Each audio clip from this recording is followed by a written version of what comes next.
جس کی حرمت پر سب کا اتفاق ہے، یعنی مصالح اربع متفق ہیں اور اس پر یقین ہو، نہ کہ اپنے اجتہاد سے کام لیا ہو، کہ تمام فقہا کا اس پر اتفاق ہے کہ جو کوئی اپنے اجتہاد یا اپنے صاحب مذہب کے اجتہاد کے خلاف کرتا ہے وہ عاصی ہے، اور یہ بات حقیقت میں حرام ہے۔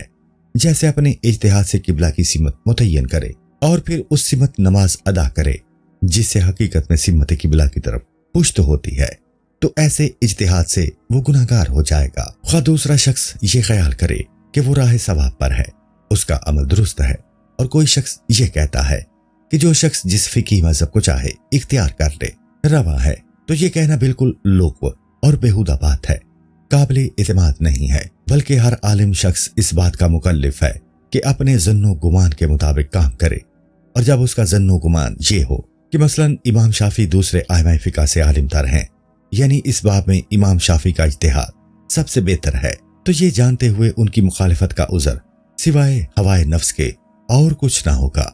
لیکن جو شخص عقائد میں مبتدا یعنی بدعت کا بانی ہو، مثلا حق تعالیٰ کے جسم کا قائل ہو کہ حق تعالیٰ جسم رکھتا ہے، یا قرآن کو مخلوق کہتا ہے اور دیدار الہی کا قیامت میں منکر ہے، تو ایسے شخص پر احتساب کرنا لازم ہے۔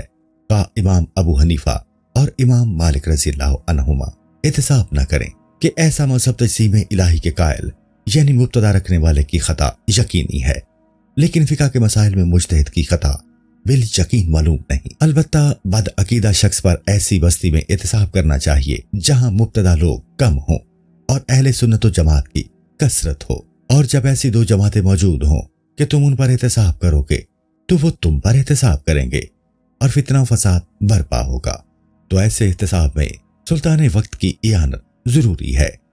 رکن سوم، یہ تیسرا رکن اس شخص کے باب میں ہے جس پر احتساب واقع ہوتا ہے۔ اس کی شرط یہ ہے کہ وہ شخص مکلف ہو اور اس کا فعل معصیت کا سبب بنتا ہو، اور اس کی بزرگی بھی مانے احتساب نہ ہو، جس طرح کسی کا باپ ہو کہ اس کی بزرگی تنبیہ، تدیب اور اہانت سے فرزند کو مانے ہے۔ ہاں وہ دیوانے اور غیر مکلف لڑکے کو منع کر سکتا ہے، لیکن اس کو احتساب نہیں کہا جائے گا، بلکہ اگر ایک جانور کو دیکھا کہ مسلمانوں کا اناج کھا رہا ہے تو اس کو روکنا درست ہے تاکہ مسلمانوں کے مال کا تحفظ ہو، لیکن ایسا کرنا اس پر واجب نہیں ہے، البتہ اس صورت میں کہ یہ روکنا آسان ہو اور اس سے خود اس کو کسی مصرت کا اندیشہ نہ ہو، تب مسلمانوں کے حق میں اتنا کام کرنا واجب ہے۔ جس طرح اگر کسی کا مال ضائع ہوا اور وہ خود اس زیاں کا گواہ ہے اور گواہی دیے جانے کا راستہ بھی بہت دور دراز نہیں، تو ایک مسلمان بھائی کا حق بجا لانے کے واسطے اور ادائے شہادت کے لیے جانا واجب ہوگا۔ ظلم، جب کوئی صاحب عقل و ہوش کسی کا مال ضائع کرتا ہے تو یہ ظلم و گناہ ہے، اگرچہ اس میں محنت ہو، پر احتساب ضروری اور لازمی ہے، کیونکہ فسق و معصیت سے باز رہنا یا کسی کو اس سے باز رکھنا محنت و مشقت سے خالی نہیں ہے، اس کو برداشت کرنا ضروری ہے۔ ہاں یہ ضرور ہے کہ یہ محنت و مشقت اتنی ہو کہ اس کے برداشت کرنے کی اس میں طاقت ہو۔ احتساب سے غرض اسلام کی روش اور اس کے شاعر کا اظہار ہے، بس اس باب میں اس کا محنت برداشت کرنا واجب ہوگا۔ مثلا اگر کسی جگہ اتنی مقدار میں شراب موجود ہے کہ اس کو پھینکتے پھینکتے تھک جائے گا تو یہ مشقت اٹھانا واجب ہوگا، یا بہت سے بکریاں ہیں جو کسی مسلمان کا اناج کھا رہی ہیں اور ان کو ہنکانے سے وقت ضائع ہو، تو ایسی محنت یا وقت کا ضیاع واجب نہیں ہے، کیونکہ انسان کو اپنے حقوق کی رعایت اس طرح کرنا چاہیے جس طرح دوسروں کے حقوق کی رعایت کرتا ہے، اور اس وقت اس کا حق ہے، لہٰذا کسی کے مال کی حفاظت میں اس کو ضائع کرنا واجب نہیں ہے، البتہ دین کی مدد میں اس کو صرف کرنا اور اس معصیت کو منع کرنا واجب ہے۔ احتساب میں ہر ایک قسم کی محنت برداشت کرنا واجب نہیں ہے۔ اس کی تفصیل یہ ہے کہ اگر خود عاجز ہے تو اس کو معذور سمجھا جائے گا، بس اس پر اتنا ہی واجب ہے کہ دل سے اس کام کا انکار کرے۔ ہاں جبکہ عاجز نہیں لیکن ڈرتا ہے کہ احتساب کروں گا تو مجھ کو زود و کوب کریں گے، یا یہ سمجھتا ہے کہ اس کا منع کرنا نفع بخشنا ہوگا، تو اس بات کی بھی چار صورتیں ہیں۔ پہلی صورت یہ ہے کہ منع کرنے پر اس کو ماریں گے اور اس گناہ سے باز نہیں آئیں گے، تو اس صورت میں اس پر احتساب واجب نہیں ہے، البتہ زبان سے یا ہاتھ سے احتساب کرے یہ مباح ہے، اور مار دھاڑ یا چوٹ آنے پر صبر کرے کہ اس صورت میں اس کو ثواب حاصل ہوگا۔ حدیث شریف میں وارد ہے کہ کوئی شخص اس شہید سے افضل نہیں جو بادشاہ پر احتساب کرے اور قتل کر دیا جائے۔ دوسری صورت یہ ہے کہ معصیت کو روک سکتا ہے اور کسی بات کا خطرہ نہیں ہے، اس احتساب پر پوری قدرت رکھتا ہے، اب اگر احتساب نہیں کرتا ہے تو آسی ہے اور گناہگار ہے۔ تیسری صورت یہ ہے کہ اگر معصیت بھی نہیں چھڑوا سکتے اور احتساب پر اس کو مار بھی نہیں سکتے تو ایسے مقام پر شرع کی تعظیم کے لیے زبان سے احتساب کرنا واجب ہے، کیونکہ جس طرح زبان سے انکار کرنے میں عاجز نہیں ہے اس طرح زبان سے منع کرنے میں بھی عاجز نہیں۔ چوتھی صورت یہ ہے کہ وہ معصیت کو مٹا سکتا ہے لیکن اس کو ماریں گے، جیسے شراب کے شیشے اور چنگور اور باپ کو پتھر سے توڑا تو اس کو ماریں گے، ایسی صورت میں بھی احتساب واجب نہیں۔ لیکن اگر احتساب کے بعد اس پر جو ظلم و زیادتی ہو اگر اس پر صبر کرے تو یہ افضل و بہتر ہے۔ اس موقع پر اگر کوئی کہے کہ اللہ تعالیٰ کا تو یہ حکم ہے اپنے ہاتھوں سے خود کو بلا میں مت ڈالو، تو اس کا جواب یہ ہے۔ حضرت ابن عباس رضی اللہ عنہما نے فرمایا ہے کہ اس آیت کے معنی یہ ہیں کہ خدا کی راہ میں مال صرف کرو تاکہ ہلاک نہ ہو۔ حضرت برا بن عازب رضی اللہ عنہ فرماتے ہیں کہ اس کے معنی یہ ہیں کہ آدمی گناہ کرے اور کہے کہ میری توبہ قبول نہ ہوگی۔ حضرت ابو عبید نے فرمایا ہے کہ اس سے مراد یہ ہے کہ گناہ کریں اس کے بعد کچھ نیکی نہ کریں۔ دوسری قسم یہ ہے کہ اس کو خطرہ ہے کہ جو چیز بالفعل اس کو حاصل ہے وہ ہاتھ سے نکل جائے گی یعنی فوت ہو جائے گی۔ مثلا اگر احتساب کرے گا تو اس کا مال چھین لیا جائے گا یا اس کا گھر ویران کر دیں گے یا بدن کی سلامتی باقی نہ رہے گی، اس کو ماریں گے یا اس کی جاہ و عزت میں فرق آئے گا، اس کو سرے براہنہ بازار میں لے جائیں گے، خواہ اس کو نہ ماریں۔ ان تمام باتوں میں بھی وہ احتساب سے معذور ہوگا۔ ہاں اگر کسی ایسی بات کا خوف ہو جو مروت میں خلل انداز نہ ہو لیکن شان و شوکت میں رخنہ انداز ہو، جیسے اس کو پکڑ کر بازار میں پیادہ پا لے جائیں گے اور پرتکلف لباس نہ پہننے دیں یا اس کے سامنے سخت بات چیت کریں، نرمی سے گفتگو نہ کریں، تو ان تمام باتوں میں جاہ طلبی کا خیال ہے، ایسے اسباب کی بنا پر معذور نہ ہوگا، کیونکہ خود شریعت میں ایسے کاموں پر مداومت اور مواظبت ناصبہ ہے، لیکن حفظ مروت شریعت میں مطلوب ہے۔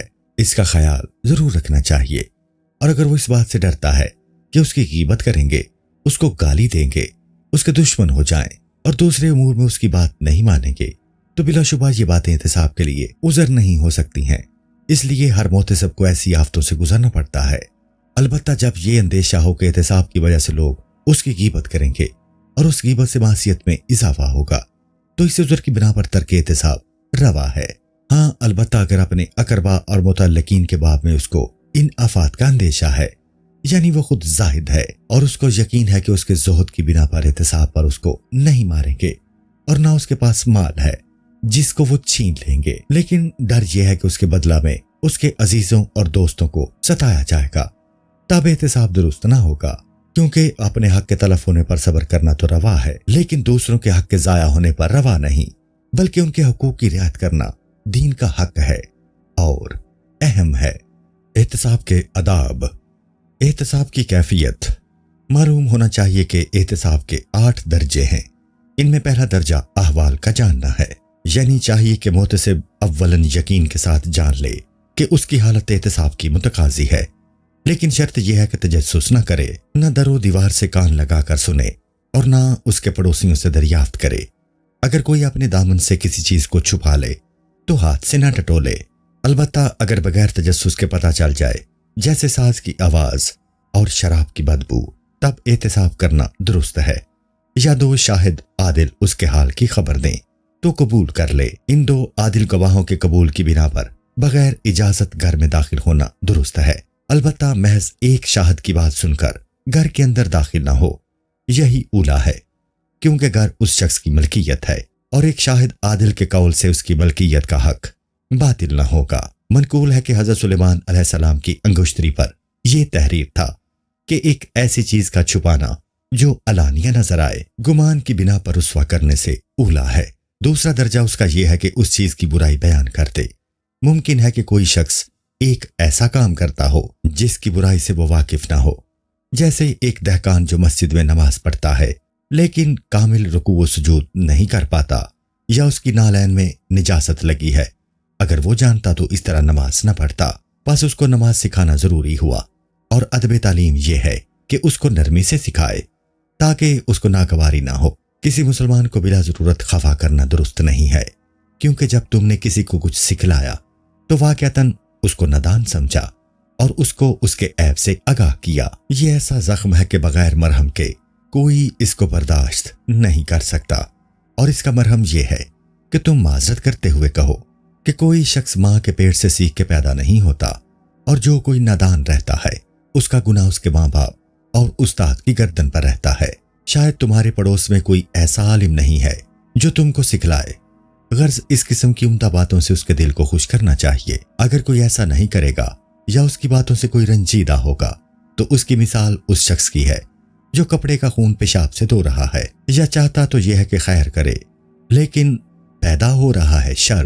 تیسرا درجہ واضح نصیحت کا ہے، نرمی کے ساتھ نہیں، جبکہ کسی کام کا کرنے والا خود جانتا ہے کہ جس کام کو وہ کر رہا ہے وہ حرام ہے، تو پھر اس کے حرام کہنے سے کیا فائدہ، بلکہ اس میں تخفیف کرنا چاہیے۔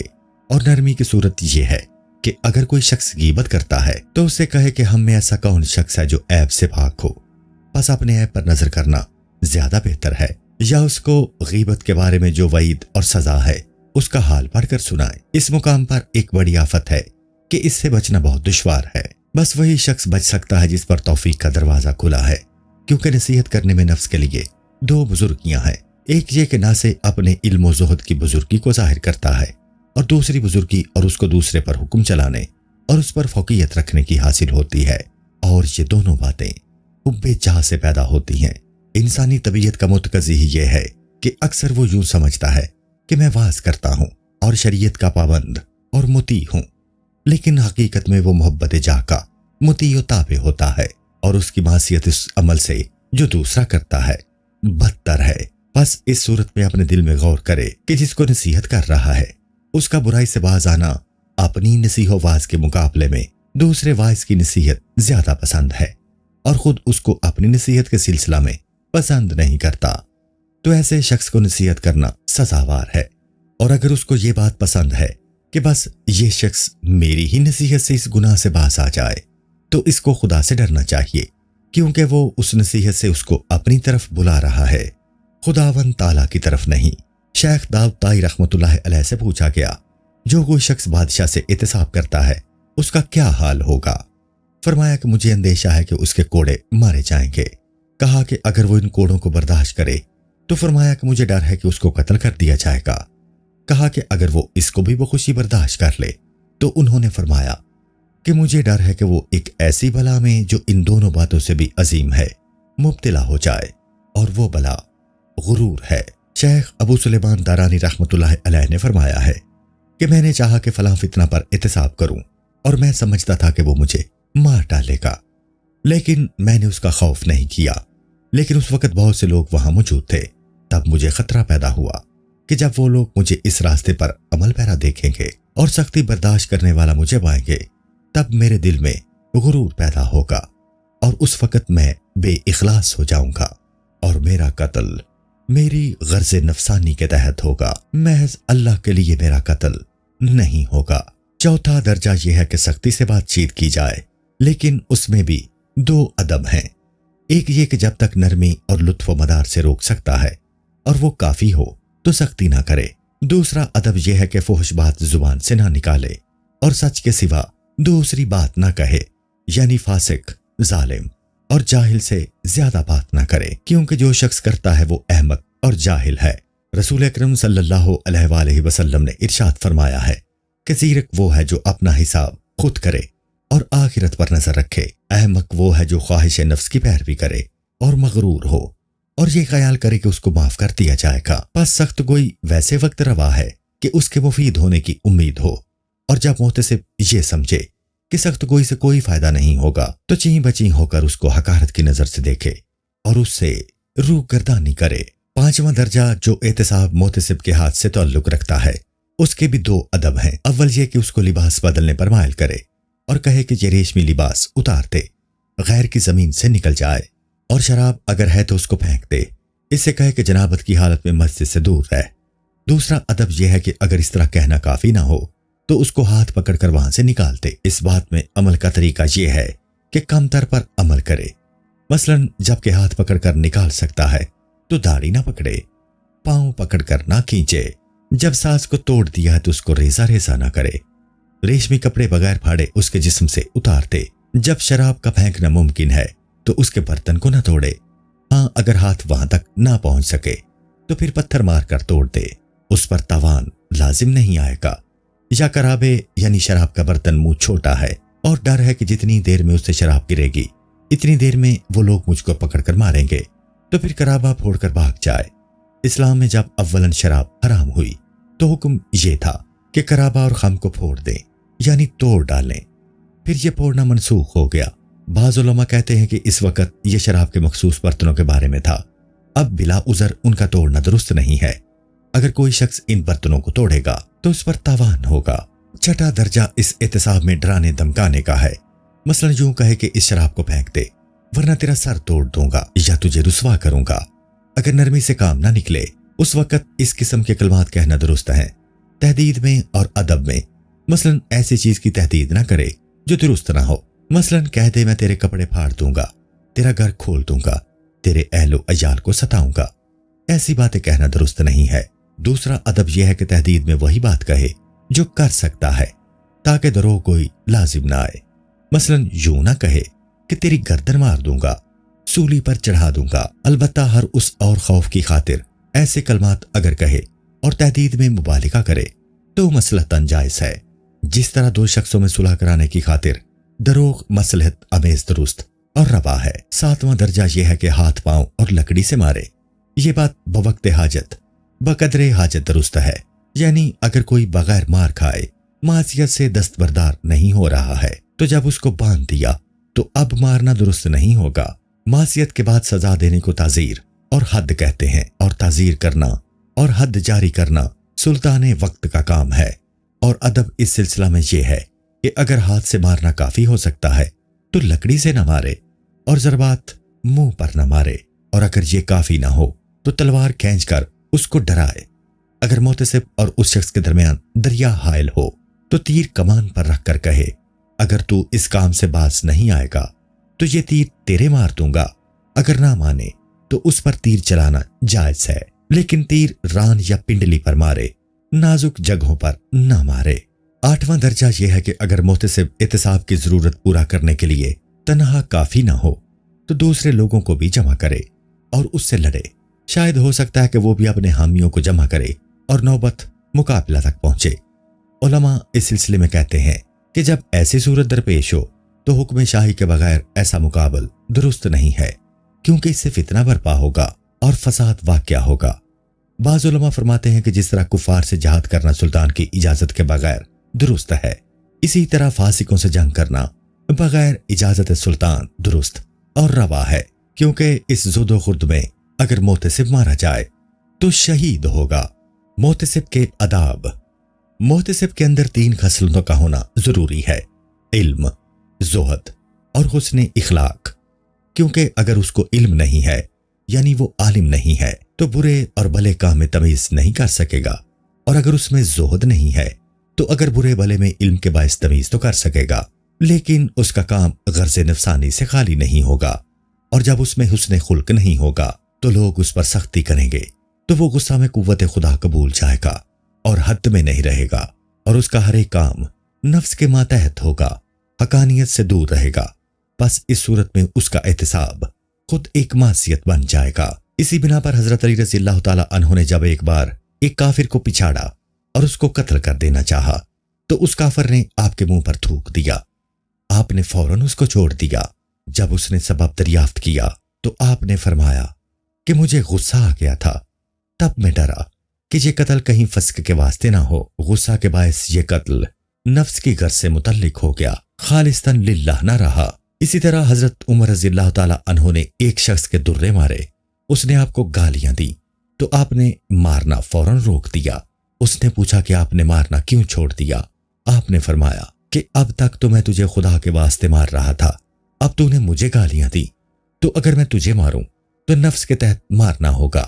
اسی وجہ سے رسول اکرم صلی اللہ علیہ وآلہ وسلم نے فرمایا ہے کہ احتساب وہی کرے کہ جس چیز میں امر نہیں کر رہا ہے اس میں حلیم ہو اور نرمی کرنے والا ہو۔ حضرت حسن بصری رحمۃ اللہ علیہ فرماتے ہیں کہ جس کام کے کرنے کا حکم دے رہے ہو ضروری ہے کہ اول تم خود اس پر عالم ہو، یہ بات شرط احتساب نہیں بلکہ منجملہ آداب احتساب ہے۔ رسول اکرم صلی اللہ علیہ وآلہ وسلم سے دریافت کیا گیا کہ کیا ہم اس وقت تک امر بالمعروف اور نہیں انل منکر نہ کریں جب تک خود اس کو نہ بچا لائیں۔ حضور علیہ التحیات والثناء نے فرمایا ایسا نہیں ہے، اگر تم سے سب ادا نہ ہو تب بھی احتساب کو ترک نہ کرو۔ احتساب کے آداب میں سے یہ ہے کہ محتسب صابر رہے اور اس راہ میں رنج و محنت کو برداشت کرے۔ حق تعالیٰ کا ارشاد ہے بس جو کوئی محنت پر صبر نہیں کر سکتا اس سے احتساب نہیں ہو سکتا۔ احتساب کے ضروری آداب میں سے یہ بھی ہے کہ طمع کم رکھتا ہو اور علائق میں کم سے کم گرفتار ہو، کیونکہ جہاں طمع کا دخل ہوگا وہاں احتساب نہیں ہو سکے گا۔ منقول ہے کہ ایک شخص ایک قصاب سے بلی کے لیے مفت میں چچڑے لیا کرتا تھا۔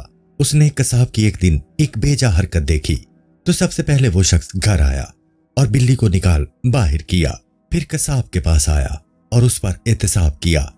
قصاب نے کہا اچھا اب آئندہ تم مجھ سے چچڑے مانگنا۔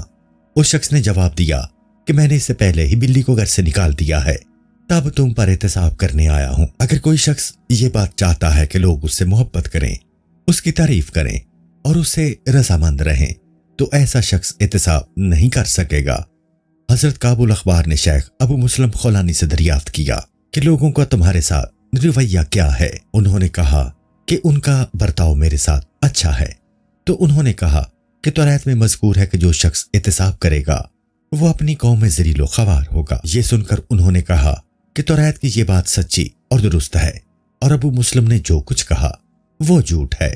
معلوم ہونا چاہیے کہ احتساب کی اصل یہ ہے کہ محتسب اس عاصی کے لیے جو معصیت کر رہا ہے دل سوز رہے اور شفقت کی نظر سے اس کو دیکھے اور اس کو اس طرح منع کرے جس طرح اپنے فرزند کو منع کرتے ہیں، اور اس کے ساتھ نرمی سے پیش آئے۔ منقول ہے کہ کسی شخص نے مامون الرشید پر احتساب کیا اور اس سے سختی کے ساتھ گفتگو کی تو مامون الرشید نے کہا کہ اے جوان مرد، حق تعالیٰ نے تجھ سے بہتر شخص کو مجھ سے بدتر شخص کے پاس جب بھیجا تو اس کو حکم دیا کہ اس سے نرمی سے بات کرو، یعنی حضرت موسیٰ اور ہارون علیہ السلام کو جو تجھ سے بہتر تھے، فرعون جو مجھ سے بدتر تھا کے پاس جب بھیجا تو فرمایا تم دونوں نرمی سے بات کرنا، شاید وہ تمہاری بات قبول کرے۔ بس احتساب کرنے والے کو چاہیے کہ اس معاملہ میں حضور اکرم صلی اللہ علیہ وآلہ وسلم کی پیروی کرے کہ جب ایک جوان حضرت سرور کونین صلی اللہ علیہ وآلہ وسلم کی خدمت میں حاضر ہوا تو اس نے عرض کیا کہ یا رسول اللہ صلی اللہ علیہ وآلہ وسلم، مجھے زنا کی اجازت دیجیے۔ یہ سنتے ہی تمام صحابہ کرام بگڑ گئے اور شور کرنے لگے اور مارنا چاہا تو حضور اکرم صلی اللہ علیہ وآلہ وسلم نے فرمایا اس کو مت مارو، پھر اس کو اپنے پاس بلا کر بٹھایا اور فرمایا اے جوان مرد، کیا تجھے پسند ہے کہ کوئی شخص تیری ماں سے ایسا فعل کرے؟ اس نے کہا کہ میں اس کو کس طرح روا رکھ سکتا ہوں؟ تو حضور صلی اللہ علیہ وآلہ وسلم نے فرمایا کہ پھر دوسرے لوگ تیرے بارے میں اس کو کس طرح روا رکھ سکتے ہیں؟ پھر آپ نے دریافت کیا کہ تیری بیٹی سے اگر ایسا کام کریں تو اس کو پسند کرے گا کہ نہیں؟ آپ نے فرمایا کہ تیری بہن سے اگر کوئی ایسی ناشائستہ حرکت کرے یا پھر یہی خالہ سے۔ اسی طرح آپ نے ایک ایک رشتہ کے بارے میں سوال فرمایا اور وہ کہتا رہا مجھے پسند نہیں اور لوگ بھی رضامند نہیں۔ تب حضور اکرم صلی اللہ علیہ وآلہ وسلم نے اس کے سینہ پر ہاتھ رکھ کر فرمایا الہی اس کے دل کو پاک فرما دے اور اس کی شرمگاہ کو بچا لے اور اس کا گناہ بخش دے۔ اس کے بعد وہ شخص حضور صلی اللہ علیہ وآلہ وسلم کی خدمت سے جدا ہوا، پھر تمام عمر زنا سے بیزار رہا۔ حضرت فضیل بن عیاض رحمۃ اللہ علیہ سے کسی نے کہا کہ سفیان بن عینہ رحمۃ اللہ تعالی علیہ شاہی خلعت قبول کرتے ہیں، تو آپ نے فرمایا بیت المال میں اس کا حق ہے، لیکن خلوت و تنہائی میں ان سے ملے اور ان پر عتاب کیا اور ان کو ملامت کی۔ تب سفیان نے کہا کہ اے ابو علی، ہم اگر صلح میں داخل نہیں ہیں لیکن صلح سے ہم کو محبت ہے۔ شیخ سلط بن اسیم اپنے شاگردوں کے ساتھ بیٹھے ہوئے تھے، ان کے سامنے سے ایک شخص گزرا، اس کی ازار زمین پر گھسٹ رہی تھی۔ ازار لمبی اور دراز تھی، جیسے عرب کے مغروروں کا دستور ہے کہ ان کی ازار دراز ہوتی تھی۔ شرع میں اس کی ممانعت ہے۔ شاگردوں نے چاہا کہ اس پر سختی کریں، لیکن انہوں نے اپنے شاگردوں کو جھڑکنے سے منع کر دیا اور کہا کہ میں اس کی تدبیر کرتا ہوں۔ تب آپ نے اس کو پکارا اور کہا کہ بھائی مجھے تجھ سے کچھ کام ہے۔ اس نے کہا کہ کیا کام ہے؟ آپ نے فرمایا کہ اپنا تہبند یعنی ازار اونچا کر لو۔ اس نے کہا بہت خوب، یہ کہہ کر آزار اونچا کر لیا۔ تب انہوں نے اپنے شاگردوں سے کہا کہ اگر میں اسے سختی سے کہتا یا اس کو گالی دیتا تو یہ ہرگز قبول نہیں کرتا۔ منقول ہے کہ ایک شخص ایک عورت کو زبردستی پکڑے ہوئے تھا اور اس کے ہاتھ میں چھری تھی۔ عورت شور اور واویلا کر رہی تھی، لیکن کسی کا یہ مقدر نہ تھا کہ اس شخص کے پاس جائے اور اس کو روکے۔ حضرت بشر حافی رحمت اللہ علیہ اس کے پاس گئے اور اس کے شانہ سے شانہ ملا کر کھڑے ہوئے۔ وہ شخص بے ہوش ہو کر گر پڑا اور اس کا جسم پسینہ پسینہ ہو گیا اور عورت اس کے ہاتھ سے نکل گئی۔ جب کچھ دیر کے بعد اس کو ہوش آیا تو لوگوں نے دریافت کیا کہ تجھ پر کیا گزری؟ اس نے کہا کہ بس میں اتنا جانتا ہوں کہ ایک شخص میرے پاس آیا اور اپنا بدن میرے بدن سے ملا کر آہستہ سے کہا کہ اللہ دیکھ رہا ہے کہ تو کہاں ہے اور کیا کر رہا ہے۔ اس بات کی ہیبت سے میں بے ہوش ہو کر گر پڑا۔ لوگوں نے کہا کہ وہ بشر حافی رحمت اللہ علیہ تھے۔ اس نے کہا کہ میں اس قدر شرمسار ہوں کہ اب میں ان کا دیدار بھی نہیں کر سکتا۔ اسی وقت اس شخص کو بخار آ گیا اور ایک ہفتہ ہی میں وہ مر گیا۔ باب سوم، وہ منکرات جو لوگوں پر عام طور پر غالب ہیں۔ معلوم ہونا چاہیے کہ اس زمانہ یعنی چوتھی اور 5ویں صدی ہجری میں تمام دنیا برے کاموں سے بھری پڑی ہے۔ خلق کو ان کی اصلاح کی امید نہیں کہ چونکہ وہ سب باتوں کے ترک پر قادر نہیں ہے، لہٰذا اس چیز کو بھی ترک نہیں کرتے جس کا چھوڑنا ممکن ہے۔ یہ حال تو ان کا ہے جو دیندار ہیں، اور اہل غفلت کی حالت یہ ہے کہ وہ ضلالت کے کاموں پر راضی ہیں۔ جاننا چاہیے کہ یہ بات کسی طرح روا نہیں کہ جس کے مٹانے اور ترک کرنے پر تم قادر ہو اس پر خاموش رہو۔ ہم اس سلسلہ میں اس کی ہر جنس کے بارے میں اشارہ کریں گے اور بتلائیں گے، تفصیل سے نہیں کہ تمام منکرات کا بیان کرنا ممکن نہیں ہے، اور ان منکرات میں سے بعض کا تعلق مساجد سے ہے، بعض کا بازار اور بعض کا تعلق راستوں سے ہے۔ مساجد کے منکرات، یوں سمجھو کہ ایک شخص نے نماز پڑھی لیکن رکوع و سجود تعدیل سے ادا نہیں کیے، یا قرآن پاک پڑھا لیکن گانے کی دھن میں، یا قرآن پاک پڑھنے میں اس سے غلطی ہو، یا کئی مؤذن مل کر اذان دیں یا بہت زیادہ لہن سے اس کو ادا کریں کہ اس کے بارے میں ممانعت آئی ہے۔ حی علی الصلاح، حی علی الفلاح کہتے وقت تمام جسم کو قبلہ کی طرف سے موڑ لیں۔ ان منکرات میں سے یہ بھی ہے کہ خطیب اب ریشمی لباس پہنتا ہے اور سنہری تلوار رکھتا ہے۔ یہ دونوں باتیں حرام ہیں۔ منکرات مساجد میں یہ بھی ہے کہ لوگ مسجد میں جمع ہوں اور اشعار یعنی آشکانہ پڑھیں، یا قصہ گوئی کریں، یا تعویذ فروخت کریں، یا اور کوئی چیزیں بیچیں جس کے باعث بچے، دیوانے اور بدمست لوگ مسجد میں آ کر شور و غوغا کریں اور اہل مسجد کو ان سے اذیت ہو۔ ہاں، اگر بچہ اندر آ کر خاموش رہے یا دیوانہ سے کسی کو اذیت نہ پہنچے اور وہ مسجد کو ناپاک نہیں کرتا ہے، تب ان کا آنا روا ہے۔ اگر کوئی بچہ مسجد میں آ کر کبھی کبھار بازی میں مشغول ہو جائے تو اس صورت میں منع کرنا واجب نہیں ہے کہ مدینہ کی مسجد یعنی مسجد نبوی میں حبشیوں نے شمشیر و سپر کے کرتب دکھائے تھے اور حضرت عائشہ رضی اللہ عنہا نے اس کو دیکھا تھا۔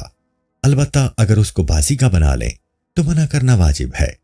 اگر کوئی وہاں بیٹھ کر کچھ سیے یا کتابت کرے تو اس صورت میں کہ اس سے خلق خدا کو تکلیف و اذیت نہ ہو تو روا ہے، لیکن اگر ان کاموں کے لیے دکان بنا لے تو یہ مکروہ ہے، یعنی ایسا کام مسجد میں نہ کرے جس سے اس کام کے کرنے کا غلبہ ظاہر ہو۔ متعدد بار بیٹھ کر ہمیشہ حکم یا قبالہ نویسی کرنا کبھی کبھار بیٹھ کر وہاں حکم دے سکتا ہے کہ رسول خدا صلی اللہ علیہ وآلہ وسلم نے بھی گاہ گاہ وہاں تشریف فرما ہو کر حکم دیا ہے، لیکن صرف اس مقصد کے لیے آپ مسجد میں بطور دوام تشریف فرما نہیں ہوتے تھے۔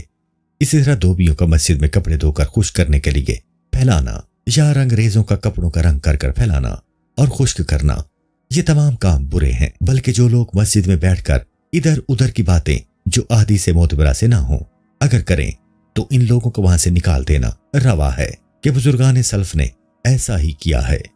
اسی طرح وہ لوگ جو بنے ٹھنے رہتے ہیں اور شہوت کا ان پر غلبہ رہتا ہے، مزہ گفتگو کرتے ہیں، گاتے ہیں، ان کے مجمع پر جوان عورتیں جمع ہوتی ہیں، تو یہ سب گناہ کبیرہ ہیں۔ مسجد تو مسجد باہر بھی مناسب نہیں ہے۔ وائز ایسا شخص ہونا چاہیے کہ اس کا ظاہر بھی صلاحیت سے آراستہ ہو، دینداروں کا لباس پہنے، اور یہ بات کسی حال میں بھی درست نہیں کہ جوان عورتیں مردوں کے ساتھ مل کر بیٹھیں اور ان کے درمیان کوئی چیز حائل نہ ہو۔ بلکہ حضرت عائشہ رضی اللہ عنہا نے اپنے زمانہ میں عورتوں کو مسجد میں آنے سے منع فرمایا تھا، حالانکہ حضور اکرم صلی اللہ علیہ وآلہ وسلم کے عہد مسعود میں آتی تھیں۔ چنانچہ حضرت عائشہ صدیقہ رضی اللہ تعالی عنہا نے فرمایا کہ اگر حضرت صلی اللہ علیہ وآلہ وسلم اس زمانہ کا حال ملاحظہ فرماتے تو ضرور منع فرماتے۔ منکرات مسجد میں سے یہ بھی ہے کہ مسجد میں کچہری لگائی جائے، یا وہاں روپیہ پیسہ تقسیم کیا جائے، یا دیہاتیوں کے معاملات اور حساب چکائیں، یا اس کو تماشا گاہ بنائیں، وہاں غیبت اور بیہودہ گوئی میں مشغول ہوں۔ یہ سب کام بیجا اور مسجد کے تقدس کے خلاف ہیں۔ بازار کے منکرات یہ ہیں کہ خریدار سے جھوٹ بولا جائے، مال کا عیب چھپائیں، ترازو درست، اوزان اور گز صحیح نہ رکھیں، مال میں دغا کریں، عید کے دن بچوں کے لیے چنگ اور سرنگیاں بنا کر بیچیں، کاٹ کی تلواریں اور سپر بنا کر عید نوروز میں فروخت کریں، یا جشن صدا ماہ بہمن کی 12 تاریخ ایرانی یہ جشن مناتے ہیں میں مٹی کے بغل بنا کر فروخت کریں، یا مردوں کے لیے کبا اور ریشمی ٹوپیاں بنا کر بیچیں، یا رفو کیا ہوا کپڑا یا دھلا کپڑا جو استعمال شدہ ہو اس کو تیار کر کے فروخت کریں، غرض کے ہر وہ چیز جس میں غل اور فریب ہو۔ اسی طرح روپہلی، سنہری انگوٹھیاں، بخوردان، مجمرہ، دوات اور برتن سونے چاندی کے، یہ سب چیزیں فروخت کرنا منع ہے، اور بعض ان میں سے حرام ہے، ان کا استعمال حرام ہے، اور بعض مکروہ ہیں۔ جانوروں کی تصویریں بنانا اور بیچنا حرام ہے، اور جو چیزیں جشن صدا اور نوروز میں فروخت کرتے ہیں، یعنی لکڑی کی ڈھال اور تلوار اور مٹی کا بغل، یہ چیزیں فی نفسہا تو حرام نہیں ہیں، بلکہ چونکہ اس سے آتش پرستوں کا طریقہ اور شعار ظاہر ہوتا ہے اس لیے یہ حرام ہے، کیونکہ شرع کے خلاف ہے۔ پس نوروز کی وجہ سے بازاروں کا سجانا یا اس کی مٹھائی بنانا اور اس دن کے لحاظ سے دوسرے الغرض مسلمان کو روا ہے کہ کافروں کی صف پر حملہ کر دے اور ان سے لڑے یہاں تک کہ اس کو قتل کر دیا جائے، اگرچہ خود کو ہلاکت میں ڈالنا ہے لیکن فائدے سے خالی نہیں ہے کہ اس صورت میں بھی کسی کو قتل کرے گا اور کافر دل شکستہ ہوں گے اور کہیں گے کہ دیکھو مسلمان کیسے جھوٹ اور دلاور ہوتے ہیں، اس سے ثواب حاصل ہوگا۔ کوئی نابینا یا کمزور شخص ان کافروں کی صفت پر اس طرح حملہ کرتے تو درست نہیں کہ اس صورت میں بے فائدہ خود کو ہلاک کرنا ہے، یہی اس آیت کا مفہوم ہے۔ اسی طرح اگر ایسا موقع ہے کہ احتساب کرے گا تو اس کو ستائیں گے یا مار ڈالیں گے اور معصیت سے دستبردار نہیں ہوں گے اور اپنی گمراہی پر سختی سے کاربند رہیں گے کہ اس سے فاسقوں کے دل نہیں گھبراتے اور ان میں سے کسی کو خیر کی توفیق نہیں ہوتی، تو ایسا احتساب بھی واجب نہیں، کیونکہ بے فائدہ مشقت اٹھانے سے کیا حاصل۔ اس قاعدہ میں 2 اشکال ہیں، ایک یہ کہ شاید اس کا یہ ہراس اور خوف بدگمانی یا نامردی کے باعث ہو، یا یہ صورت ہو کہ وہ مار دھاڑ سے تو نہیں ڈرتا لیکن اس کے جاہ و جلال یا قرابتوں کے تعلق سے ڈرتا ہے۔ اس میں پہلے اشکال کی وضاحت تو یہ ہے کہ اگر اس بات کا ظن غالب ہے کہ اس کو ماریں گے تب تو وہ معذور ہے، اور اگر مار کھانے کا ظن غالب نہیں ہے بلکہ صرف احتمال ہے تو ہمیشہ موجود رہتا ہے۔ پس اگر مارنے کا شک موجود ہے تو احتساب بالیقین واجب ہے اور شک سے رفع نہ ہوگا۔ اس کو یوں بھی کہہ سکتے ہیں کہ احتساب ایسے مقام میں واجب ہوگا جہاں سلامتی کا ظن غالب ہو۔ دوسرا اشکال یہ ہے کہ احتساب سے ضرر محتسب کے مال پر ہوتا ہو یا جاہ و شوکت پر یا اس کے جسم پر یا اس کے عزیز و اقارب اور شاگردوں پر، یا اس بات کا خوف ہو کہ اس سے زبان درازی کریں گے یا دین و دنیا کے فائدے اس کے لیے ختم ہو جائیں۔ اسی طرح کی اور بہت سی باتیں ہیں، اور یہ فوائد بہت اقسام کے ہیں، اور ان میں سے ہر ایک کے لیے ایک حکم ہے۔ اب سب سے پہلی بات لو کہ وہ اپنے حق میں خوف زدہ ہے۔ اس کی 2 قسمیں ہیں، ایک یہ کہ ڈرتا ہے کہ اگر احتساب کرے گا تو مستقبل میں کوئی چیز فوت ہو جائے، جیسے استاد پر احتساب کرتا ہے تو تعلیم سے محروم رہ جائے گا، یا طبیب اس کے علاج میں کوتاہی کرے گا، یا آقا اس کا مہینہ وظیفہ بند کر دے گا، یا اگر کوئی کام آ پڑے گا تو اس حمایت سے محروم رہے گا، تو ان باتوں سے اس کو معذور نہیں سمجھا جائے گا کہ یہ ضرر کوئی خاص ضرر نہیں ہے، بلکہ صرف اتنا ہے کہ اس سے مستقبل کے ایک فائدہ کے فوت ہو جانے کا ڈر ہے۔ اگر فی الحال وہ اس مدد کا محتاج ہے، جیسے خود بیمار ہے اور طبیب ریشمی لباس پہنے ہے، اب اگر احتساب کرتا ہے تو طبیب اس کی طرف متوجہ نہیں ہوگا، یا ایک عاجز درویش ہے، توکل نہیں کر سکتا، فقط ایک شخص سے اس کو نفقہ ملتا ہے۔ اب اگر یہ درویش اس پر احتساب کرے گا تو وہ شخص نفقہ بند کر دے گا، یا اگر کسی شریر کے ہاتھ پڑ گیا ہے اور صرف ایک شخص اس کا حمایتی ہے تو تمام حاجتیں وہ ہیں جو فی الحال موجود ہیں، ممکن ہے کہ ہم اس کو احتساب نہ کرنے کی خاموشی کے ساتھ اجازت دے دیں کہ یہ وقتی ضرورت ظاہر ہے، لیکن یہ ضرر احوال کے تحت بدلتا رہے گا اور یہ بات اس کے اختیار سے متعلق ہے۔ بس چاہیے کہ دین کی طرف نظر کر کے احتیاط کرے اور بغیر ضرورت احتساب سے دستبردار نہ ہو۔ تکلفات کرنا درست نہیں ہے، بلکہ نوروز اور صدا کے تیوہاروں کو یکسر ختم کر دینا ہی زیادہ مناسب ہے، تاکہ پھر آئندہ ان کا کوئی نام بھی نہ لے۔ بعض علماء سلف نے فرمایا ہے کہ اس دن روزہ رکھے تاکہ وہ چیزیں اس کے کھانے میں نہ آئے۔ صدا کی رات میں ہرگز چراغاں نہ کرے تاکہ روشنی بالکل نظر نہ آئے، اور محققین فرماتے ہیں کہ اس دن کا روزہ رکھنا بھی اس دن کو یاد رکھنا ہے، اور اس کی یاد بھی مناسب نہیں ہے، بلکہ دوسرے ایام کی طرح اس کو بھی سمجھے، کوئی اہمیت اس دن کو نہ دے، نہ صدا کی رات سے کوئی تعلق رکھے، غرض کے کسی اعتبار سے بھی اس کو یاد نہ رکھے تاکہ اس کا نام و نشان مٹ جائے۔ شاہراہوں کے منکرات۔ بڑے بڑے راستوں یعنی شاہراہوں کے منکرات یہ ہیں کہ ستون راستہ میں گاڑ کے دکان بنائیں جس سے راستہ تنگ ہو جائے، یا ایسی جگہ درخت لگائیں یا سائبان ڈالیں کہ اگر کوئی شخص سوار ہو کر وہاں سے گزرے تو اس کو چوٹ لگے، یا راستہ پر چیزوں کا انبار لگا دیں، یا راستہ پر جانور باندھ دیں جس سے راستہ تنگ ہو جائے۔ یہ تمام کام درست نہیں ہے۔ صرف بقدر حاجت و ضرورت جیسے بوجھ وہاں سے اتار کے گھر کو لے جائیں، لیکن دیر نہ کی جائے۔ کانٹوں دار جھاڑیوں سے لدے ہوئے گدھے کو تنگ راستوں سے نہ گزاریں، اس سے لوگوں کے کپڑے پھٹ جائیں گے۔ البتہ اس صورت میں منع نہیں ہے کہ سوائے اس راستہ کے اور کوئی راستہ نہ ہو۔ اس صورت میں حاجت و ضرورت کے اعتبار سے روا ہوگا۔ جانور کی طاقت سے زیادہ بوجھ اس پر بار نہ کریں۔ اسی طرح کسائی کا راستہ میں بکروں کو ذبح کرنا اور کاٹنا درست نہیں ہے کہ راہگیروں کے کپڑے خراب ہوں گے، بلکہ اس جگہ دکان ہی میں بنانا چاہیے۔ خربوزوں کا چھلکا راستہ میں نہ پھینکنا چاہیے، اور نہ اتنا پانی چھڑکانا چاہیے جس سے لوگوں کے پاؤں پھسلیں۔ جو شخص راستہ میں برف پھینکے یا اس کی چھت کا پانی راستہ میں جہاں پر گرتا ہے، اس جگہ کو مالک مکان کو صاف کرنا چاہیے، لیکن جہاں اس مکان کی نالیاں بہتی ہوں اس کی درستگی عام لوگوں کے ذمہ ہے، اور حاکم کو روا ہے کہ وہ اپنے عوام کو اس کی درستی پر مامور کرے۔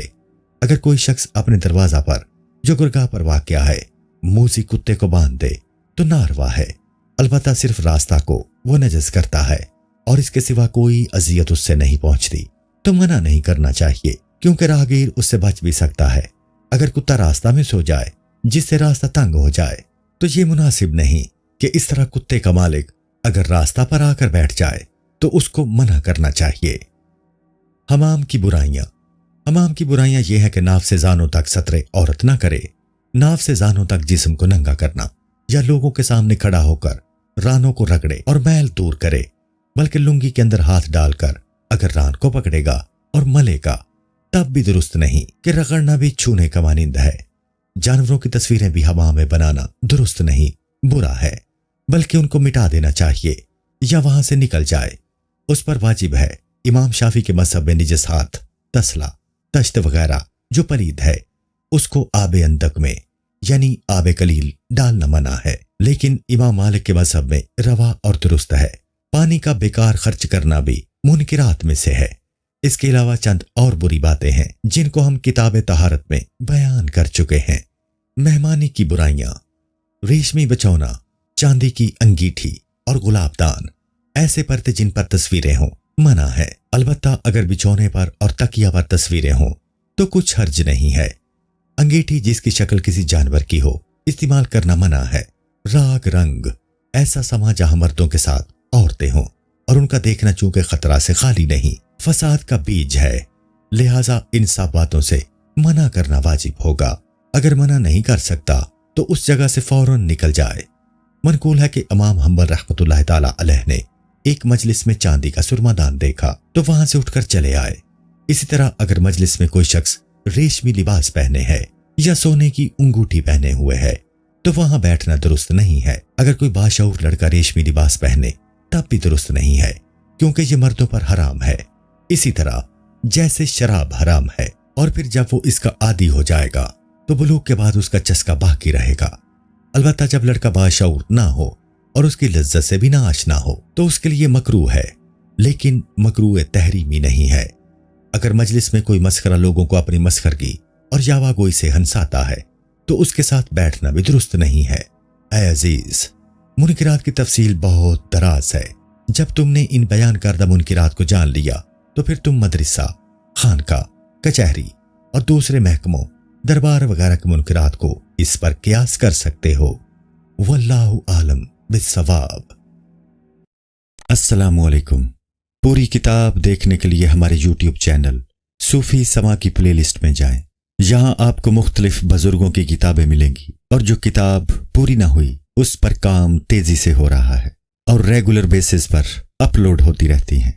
آپ سے گزارش ہے کہ آپ ہمارے یوٹیوب چینل کو سبسکرائب کر لیں اور بیل نوٹیفیکیشن پر کلک کر لیں تاکہ ہماری آنے والی کتابیں آپ کو ملتی رہیں۔ جزاک اللہ خیر۔